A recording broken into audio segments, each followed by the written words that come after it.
नमस्कार, आप देख रहे हैं द क्रेडिबल न्यूज। आज की खास खबरों के इस कार्यक्रम में आपका स्वागत है। आज हम अपनी इन खबरों में जानेंगे, सुप्रीम कोर्ट ने मुसलमानों पर बने वीडियो को लेकर बीजेपी सरकार को क्यों लगाई फटकार, सिंगर जुबीन गर्ग केस में चचेरा भाई क्यों हुआ गिरफ्तार, पीएम मोदी के मेक इन इंडिया की क्या है हकीकत, आजम खान से मिलने रामपुर क्यों पहुंचे अखिलेश यादव, बिहार चुनाव से पहले सुपरस्टार पवन सिंह और ज्योति को लेकर क्यों मचा बवाल।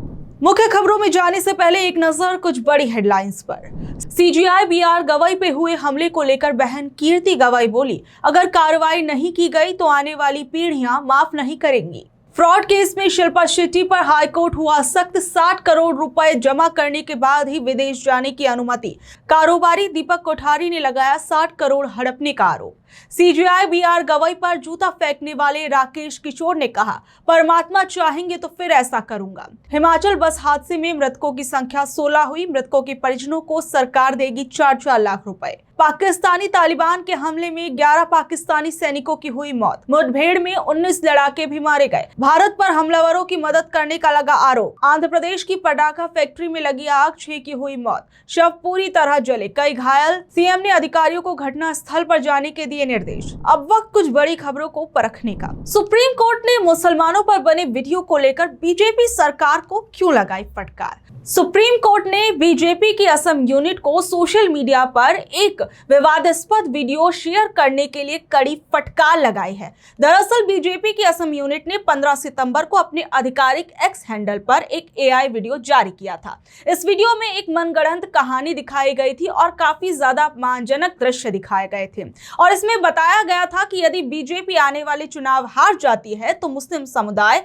असम पर कब्जा कर लेगा। वीडियो में टोपी और दाढ़ी वाले लोगों को दिखाया गया था, जिसका मकसद ये झूठा नैरेटिव फैलाना था कि मुसलमानों द्वारा राज्य पर कब्जा करना ही किसी राज्य का सबसे बुरा भविष्य हो सकता है। वहीं कुर्बान अली की ओर से वरिष्ठ अधिवक्ता निजाम पाशा ने सुप्रीम कोर्ट में दलील दी कि ये वीडियो असाधारण रूप से सांप्रदायिक है और इसका उद्देश्य सांप्रदायिक वैमनस्य फैलाना है, यानी सांप्रदायिक तौर पर भेदभाव फैलाना है। और याचिका में कहा गया कि ये वीडियो जन प्रतिनिधित्व अधिनियम 1951 की धाराओं 123(3)(a) और 125 का खुला उल्लंघन है, जो चुनावों के दौरान धार्मिक आधार पर अपील करने और दुश्मनी को बढ़ावा देने पर रोक लगाती है। पाशा ने अदालत से कहा कि इस मामले में स्वतः संज्ञान लेते हुए एफआईआर दर्ज की जानी चाहिए और ऐसा न होने पर अवमानना की कार्रवाई की जानी चाहिए। याचिका में मांग की गई कि सांप्रदायिक अशांति और नफरत को फैलाने से रोकने के लिए इस वीडियो को तुरंत हटाया जाए। जस्टिस विक्रमनाथ और जस्टिस संदीप मेहता की पीठ ने दलीलें सुनने के बाद इस याचिका पर नोटिस जारी किया और अब यह मामला अगली सुनवाई के लिए 27 अक्टूबर को सूचीबद्ध कर दिया गया है। आजम खान से क्यों मिलने पहुंचे सपा प्रमुख अखिलेश यादव। अखिलेश यादव आज सपा के वरिष्ठ नेता आजम खान से मुलाकात करने के लिए रामपुर पहुंचे। जेल से रिहाई के बाद दोनों नेताओं की पहली मुलाकात है। आजम खान लगभग 23-24 महीने जेल में रहने के बाद 23 सितंबर को रिहा हुए थे। अखिलेश यादव एक निजी विमान और फिर हेलीकॉप्टर से रामपुर पहुंचे। उन्होंने जौहर यूनिवर्सिटी में लैंड किया, जहां आजम खान ने उन्हें रिसीव किया। इसके बाद अखिलेश और आजम खान एक ही कार में बैठकर आजम खान के घर पहुंचे। मुलाकात को निजी रखा गया क्योंकि घर के अंदर सिर्फ आजम खान और अखिलेश यादव भी गए। आजम की पत्नी और बेटा भी घर पर मौजूद नहीं थे। मुलाकात से ठीक पहले आजम खान ने यह कहकर अपनी नाराजगी जाहिर की थी कि वो केवल अखिलेश यादव से ही मिलेंगे और किसी से नहीं। उन्होंने रामपुर के सपा सांसद मोहिबुल्लाह नदवी को पहचानने से भी इनकार कर दिया। आजम की इस नाराजगी को देखते हुए अखिलेश यादव ने रामपुर सांसद मोहिबुल्लाह नदवी को बरेली में ही छोड़ दिया और उन्हें अपने साथ रामपुर नहीं ले गए। इस मुलाकात पर कुछ राजनीतिक प्रतिक्रियाएं भी सामने आई हैं।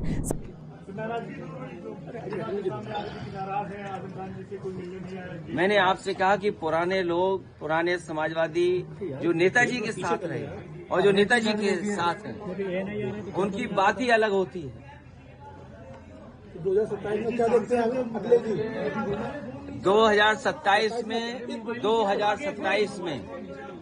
2027 में सरकार बनने जा रही है और पीढ़े की आवाज बुलंद होगी कि कोई कल्पना कर सकता है कि सुप्रीम कोर्ट में जज साहब के ऊपर भी जूता फेंक दिया गया हो या जूता निकाला गया हो।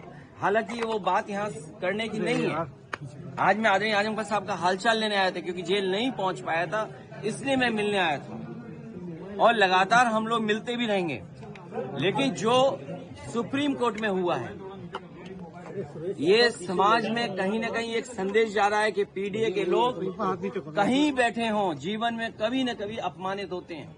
और ये बात मैं पहली बार नहीं कह रहा हूँ। एक बार विधानसभा में मैंने ये बात कही कि जो पिछड़े दलित, अल्पसंख्यक, मुसलमान भाई, आदिवासी, जो पीडीए परिवार है, वो एक सूत्र में बंधा हुआ है अपनी पीड़ा से, वो अपमानित महसूस करता है और इस सरकार में अपमानित हो रहा है लगातार।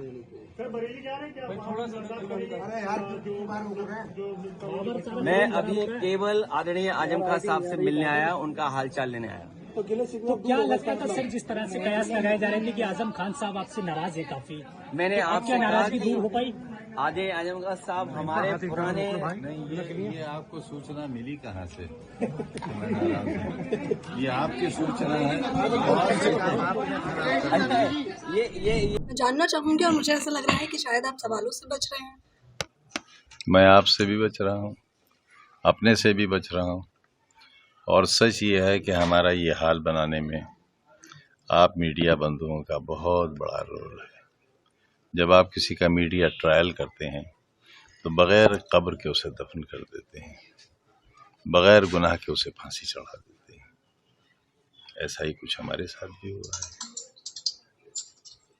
क्या आपकी किसी से नाराजगी है? अपने से है। पार्टियों से? मैं छोटा सा आदमी, बीमार आदमी, अपराधी, सैकड़ों मुकदमे, मुर्गी बकरी चोर, किताब चोर, मगर किताब चुरा कर यूनिवर्सिटी बनाई है, अपना घर नहीं बनाया है। अगर ये इल्ज़ाम सच्चा है तब भी दफ़ाएं डकैती की लगी हैं। एक ही मुकदमे में 21 साल की सज़ा और 34 लाख रुपए का जुर्माना है एक मुकदमे में। अभी तो 113 का फैसला बाकी है। सर, आपने अभी एक बयान में कहा था, एक इंटरव्यू में कहा था कि इंडिया गठबंधन में मुसलमानों का रिप्रेजेंटेटिव नहीं है। उसको क्या देखते, क्या फ्यूचर मुस्लिम राजनीति? वो ये बात नहीं थी, वो कुछ और बात थी, आपने समझी गलत। आप जब खुद को, बल्कि आपके चाहने वालों के लिए आप एक बहुत बड़े और मुखर नेता हैं, लेकिन आप जब खुद को एक छोटे अपराधी हैं। हम जाने गए देश में भूमाफिया के नाम से, देश के 3 बड़े भूमाफिया। पहला भूमाफिया आजम खान, दूसरा मुख्तार अंसारी और तीसरा अतीक अहमद। उनमें मैं जिंदा बच गया हूँ। कब तक जिंदा हूँ ये मैं भी नहीं जानता। सिंगर जुबेन गर्ग केस में चचेरा भाई क्यों हुआ गिरफ्तार? जुबेन गर्ग का मामला अब एक दुर्घटना नहीं रहा, बल्कि एक गंभीर हत्या की साजिश की तरफ मुड़ गया है। शुरू में यह दावा किया गया कि उनकी मौत स्कूबा डाइविंग के दौरान हुए हादसे में हुई थी, लेकिन पुलिस की कार्रवाई और बैंडमेट के आरोपों ने पूरी कहानी ही बदल दी है। इस मामले में बुधवार को जुबेन के चचेरे भाई और डीएसपी संदीपन गर्ग को गिरफ्तार किया गया। संदीपन हादसे के वक्त सिंगापुर में जुबेन के साथ ही थे और उन पर गैर इरादतन हत्या और आपराधिक षड्यंत्र का केस दर्ज किया गया है। ये केस में 5वीं गिरफ्तारी है। इससे पहले फेस्टिवल आयोजक श्याम कानू महंत, गायक के मैनेजर सिद्धार्थ शर्मा और बैंड सदस्य शेखर ज्योति गोस्वामी और अमृत प्रभा महंत को भी गिरफ्तार किया जा चुका है। इस मामले में सबसे बड़ा मोड़ तब आया जब गिरफ्तार बैंडमेट शेखर ज्योति गोस्वामी ने 4 अक्टूबर को सनसनीखेज दावा किया कि जुबेन को जहर दिया गया है। गोस्वामी ने सीधे तौर पर मैनेजर सिद्धार्थ शर्मा और आयोजक श्याम कानू महंत पर हत्या को दुर्घटना दिखाने की साजिश रचने का आरोप लगाया। उन्होंने अपने दावे के समर्थन में कहा कि 19 सितंबर को यॉट पर शर्मा ने ड्रिंक्स की व्यवस्था अपने हाथ में ले ली थी और जब जुबेन डूब रहे थे तब शर्मा को चिल्लाते हुए सुना गया था, जाबो दे जाबो दे। गोस्वामी ने जोर देकर कहा कि जुबेन एक ट्रेंड स्विमर थे, इसलिए उनकी मौत डूबने से नहीं हो सकती। इस बीच एसआईटी ने इस मामले में 10 लोगों के खिलाफ 60 से ज्यादा एफआईआर दर्ज की है। पुलिस ने कहा है कि उन्हें आरोपियों के खिलाफ कुछ ठोस सबूत मिले हैं, जिससे एक बैंडमेट द्वारा घटना की मोबाइल पर रिकॉर्डिंग भी शामिल है। अब पूरे केस का दारोमदार विसरा रिपोर्ट पर है। सिंगापुर की पोस्टमार्टम रिपोर्ट तो परिवार को सौंप दी जाएगी, लेकिन गुवाहाटी में किए गए दूसरे पोस्टमार्टम से लिए गए आंतरिक अंगों के नमूने यानी विसरा सैंपल जांच के लिए दिल्ली की सेंट्रल फॉरेंसिक लैब भेजे गए हैं। पुलिस का कहना है कि विसरा रिपोर्ट मिलने के बाद ही मृत्यु की असली वजह का खुलासा हो पाएगा। पीएम मोदी के मेक इन इंडिया की क्या है हकीकत? प्रधानमंत्री नरेंद्र मोदी ने बुधवार को दिल्ली के अंदर यशोभूमि में इंडिया मोबाइल कांग्रेस 2025 के 9वें एडिशन का उद्घाटन किया। यह एशिया का सबसे बड़ा टेलीकॉम, मीडिया और टेक्नोलॉजी इवेंट है। पीएम ने कार्यक्रम को संबोधित भी किया। उन्होंने कहा कि जब मैंने मेक इन इंडिया की बात कही थी तो कुछ लोग इसका मजाक उड़ाते और उन्हें अब जवाब मिल गया है। जो देश कभी 2G को लेकर स्ट्रगल करता था, आज उसी देश के सभी जिले में 5G पहुंच गया है। आज भारत में 1 GB वायरलेस डेटा की कीमत 1 कप चाय से भी कम है। इस दौरान पीएम नरेंद्र मोदी ने क्या कुछ कहा, जरा सुनिए। आप याद करिए, मैंने जब मेक इन इंडिया की बात कही थी तो कुछ लोग कैसे इसका मजाक उड़ाते थे। शक संदेह में जीने वाले लोग कहते थे कि भारत टेक्नोलॉजिकली एडवांस चीजें कैसे बनाएगा, क्योंकि उनके दौर में नई टेक्नोलॉजी को भारत तक आने में कई दशक लग जाते थे। देश ने उसका जवाब दिया। जो देश कभी 2G को लेकर स्ट्रगल करता था, आज उसी देश के लगभग हर जिले में 5G पहुंच चुका है। वहीं दूसरी ओर जिस मेक इन इंडिया को लेकर पीएम मोदी ने आज बड़ी बड़ी बातें कही, अगर उसके दूसरे पहलू को भी देखा जाए तो इस योजना का लक्ष्य था कि 2025 तक विनिर्माण क्षेत्र का सकल घरेलू उत्पाद उसमें उसका योगदान 25% तक पहुंचाना है और इस क्षेत्र में 100 मिलियन अतिरिक्त नौकरियां बढ़ाना है। लेकिन 2023 में विनिर्माण क्षेत्र का योगदान लगभग 17.7% था, जो लक्ष्य से काफी कम है। रोजगार सृजन भी लक्ष्य के मुकाबले धीमा रहा, क्योंकि भारत के लगभग 60% कार्यबल के पास विनिर्माण के लिए आवश्यक कौशल का अभाव है। निवेश के मामले में सरकार ने 2025 तक $100 बिलियन लगाने का लक्ष्य रखा था, लेकिन 2023 तक लगभग $23 बिलियन ही निवेश हो पाया है। तो इन तमाम चीजों से आप समझ सकते हैं कि पीएम नरेंद्र मोदी की जो ये पहल थी मेक इन इंडिया वाली, वो कहां से कहां तक सफल होती हुई नजर आ रही है। बिहार चुनाव से पहले पवन सिंह और उनकी पत्नी ज्योति को लेकर क्यों मचा बवाल? भोजपुरी फिल्मों के सुपरस्टार पवन सिंह और उनकी पत्नी ज्योति सिंह के बीच का विवाद लगातार बढ़ रहा है। बुधवार को दोनों के बीच फिर से आरोप प्रत्यारोप देखने को मिले। पवन सिंह की पत्नी ज्योति सिंह ने अपने इंस्टाग्राम अकाउंट पर एक पोस्ट भी साझा किया, जिसमें उन्होंने यूपी पुलिस पर बदसलूकी करने का गंभीर आरोप लगाया। ज्योति सिंह ने इस मामले में उत्तर प्रदेश के मुख्यमंत्री योगी आदित्यनाथ से पुलिस के खिलाफ कार्रवाई करने की भी मांग की। वहीं पवन सिंह ने ज्योति सिंह के आरोपों पर पलटवार किया और इस दौरान उन्होंने क्या कुछ कहा, जरा आप खुद सुनिए। ये मैंने बोला ना कि ये हमारा मैटर कोर्ट में 3-4 साल से चल रहा है और ये सब जो भी बातें हैं जो चल रही हैं, जो मार्केट में दुनिया में दिख रही हैं, तो मतलब इससे हम क्या महसूस कर सकते हैं। मैंने बोला ना कि आज ही अपनापन क्यों दिखा।